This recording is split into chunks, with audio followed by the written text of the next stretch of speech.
નમસ્કાર મિત્રો, ખાસ કરીને આજની વિડીયો આપણે ઠંડી, તાપમાન, માવઠું અને આવનારા દિવસના હવામાન વિશેની ખૂબ અગત્યની માહિતી આપવાની છે. સૌપ્રથમ તો આપને જણાવી દઉં, થોડા દિવસ પહેલા આપણે એક પાયાના 100% ઓર્ગેનિક ખાતર અને મિક્સ ખોળ વિશેનો વિડીયો મૂકેલો હતો. એ વિડીયો પણ આ વિડીયોના અંતમાં સાઈડમાં બતાવવાનો છે. દરેક મિત્રો આ વિડીયોના અંતમાં વિડીયો જોઈ લેવાનું છે.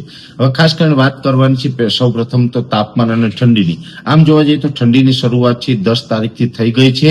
આજની તારીખ સુધીમાં જે પહેલો રાઉન્ડ છે એ સારી એવો ઠંડીનો જોવા પણ મળ્યો છે. જોકે કોલ્ડ વેવનો રાઉન્ડ હોય એ અત્યારે આપણે નવેમ્બર મહિનામાં ન જોવા મળે. સ્વાભાવિક રીતે કોલ્ડ વેવ એટલે કે જે ગાત્રો થીજાવતી ઠંડી હોય છે, અતિ તીવ્ર ઠંડી હોય છે, એ ડિસેમ્બરમાં જોવા મળતી હોય છે. એટલે અત્યારે આપણે નવેમ્બરની અંદર કોલ્ડ વેવના રાઉન્ડની શક્યતાઓ નથી, પણ જે ઠંડી છે એ નોર્મલ ઠંડી અત્યારે આપણે હોવી જોઈએ. એ ઠંડીની શરૂઆત 10 તારીખથી થઈ ગઈ છે. એટલે સારી એવી ઠંડી જોવા મળી રહી છે.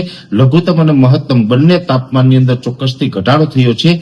પણ હવે 2 દિવસ પછી લગભગ આપણે 18 અથવા તો 19 તારીખથી થોડુંક તાપમાન ઉચકાશે. જે અત્યારે આપણે ઠંડી ચાલી રહી છે એ ઠંડીમાં થોડો ઘટાડો થશે. આપણે 2 દિવસ પહેલા પણ વિડીયોમાં જણાવ્યું હતું કે 19 થી લઈને 24 તારીખ સુધી થોડુંક તાપમાન ઉચકાઈ શકે છે. એ જ મુજબનું તાપમાન ઉચકાવાની શક્યતાઓ છે. એટલે ઠંડીમાં થોડો ઘટાડો થશે.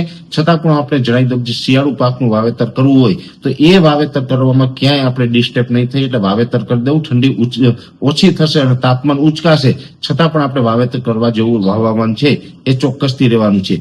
બીજા નંબરની અંદર માવઠાની અંદર ઘણા મિત્રો છે એ અત્યારે સોશિયલ મીડિયામાં એવી અફવા ચલાવતા હશે કે 18 તારીખ આસપાસ રાજ્યની અંદર એક માવઠું થવાનું છે. ત્યારે હું આપણે જણાવી દઉં, 18 તારીખ આસપાસ કોઈ માવઠું થવાનું નથી.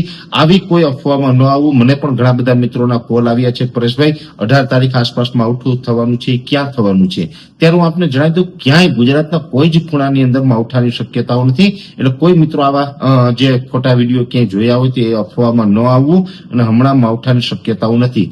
ચોક્કસથી વાત છે કે 25 નવેમ્બર આસપાસ બંગાળની ખાડીની અંદર એક સિસ્ટમ તમને બનતી દેખાતી હશે. અલગ અલગ એપ્લિકેશન પણ અત્યારે ઘણા બધા ખેડૂત વાપરતા હોય તો એપ્લિકેશનોના માધ્યમથી તમે જે જોતા હશે તો 25 નવેમ્બર આસપાસ તમને બંગાળની ખાડીની અંદર એક મોટી સિસ્ટમ બનતી હોય એવું ચોક્કસથી જોવા મળશે. પણ એમાં પણ ડરવાની જરૂર નથી, કેમ કે 25 નવેમ્બર આસપાસ જે સિસ્ટમ બનશે એ દક્ષિણ ભારતની અંદર વરસાદના રૂપમાં અસર કરી શકે છે. એની અસર છે આપણે ગુજરાત સુધી નથી થવાની, કેમ કે ગુજરાતમાંથી ચોમાસાની વિદાય થઈ છે. અત્યારે શિયાળાની શરૂઆત થઈ ગઈ છે.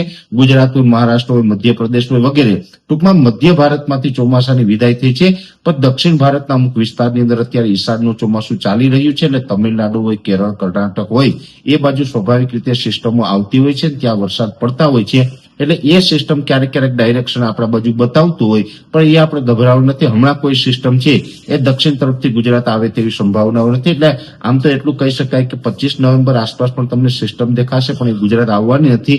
ટૂંકમાં એટલું કહી શકાય કે નવેમ્બર મહિના દરમિયાન કોઈ જ પ્રકારનું માવઠું થાય તેવી શક્યતાઓ હાલ મને વ્યક્તિગત લાગતી નથી. એટલે કોઈ ડરવું કે ગભરાવાનું નહીં. એટલે ખાસ કરીને નવેમ્બર મહિનો અત્યારે ચાલી રહ્યો છે. નવેમ્બર મહિના દરમિયાન કોઈ જ પ્રકારના માવઠાની શક્યતાઓ નથી. અને અત્યારે જે ઠંડીની જે શરૂઆત થઈ છે, પહેલો રાઉન્ડ સારો એવો ઠંડીનો જોવા મળી રહ્યો છે. વચ્ચે કદાચ 19 થી 22 કે 23 તારીખ સુધી આપણે થોડુંક ઠંડીમાં હળવું જોવા મળી શકે. બાકી નવેમ્બર મહિના દરમિયાન કન્ટિન્યુ આપણે આ ઠંડીનો માહોલ છે એ જળવાઈ રહેશે. જો કે મેં આપને જણાવ્યું એમ ગાત્રો થીજાવતી ઠંડી એટલે કે તીવ્ર ઠંડી કે કોલ્ડ વેવના રાઉન્ડની શક્યતાઓ નથી. પણ ચોક્કસ એટલું કહી શકાય કે અત્યારે જે નોર્મલ ઠંડી છે, આ જ પ્રકારની ઠંડી છે એ સમગ્ર નવેમ્બર મહિના દરમિયાન આપણે ચાલુ રહે, કન્ટિન્યુ રહે તેવું એક અનુમાન છે. અને આગળ ડિસેમ્બરમાં શું થશે એ વિશેની નેક્સ્ટ વિડીયોની અંદર માહિતી આપવામાં આવશે. પણ શરૂઆતમાં મેં આપને જણાવ્યું હતું, આ સાઈડમાં વિડીયો દેખાઈને ટચ કરીને જોશો એટલે 100% ઓર્ગેનિક ખાતર અને મિક્સ ખોળ વિશેની માહિતી મળી જશે. દરેક મિત્રોએ વિડીયોને લાઈક આપીને દરેક ગ્રુપમાં શેર કરવો. યુટ્યુબ ઉપર જોઈ રહ્યા હોય તો ચેનલને સબસ્ક્રાઇબ કરવીને ફેસબુક પેજને ફોલો કરજો. નમસ્કાર.